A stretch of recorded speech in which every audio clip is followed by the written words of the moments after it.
حطي الفراخ، ما تقولش لا ابدا. هتجيبي بقى الفرخه بقى كده، هتغلفيها حلو بالتتبيله بتاعتنا اللي احنا عملناها.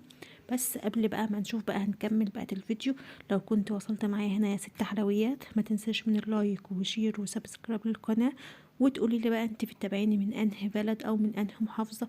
ويا سلام بقى لو طلعتوا حبايبي بقى من بره البلد.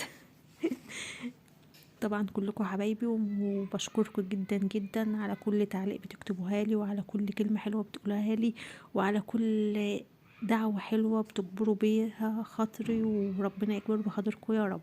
هنا بقى انا بعد ما تبلت الفراخ حطيتها في كيس زي ما انتوا شايفين، ودخلتها التلاجة لغاية تاني يوم. تمام، ده انا كنت عاملاها في سهرة بقى السحور وكده، تبلتها وحطيتها في قلب التلاجة. طيب ايه فايدة ان انت بتحطها في كيس؟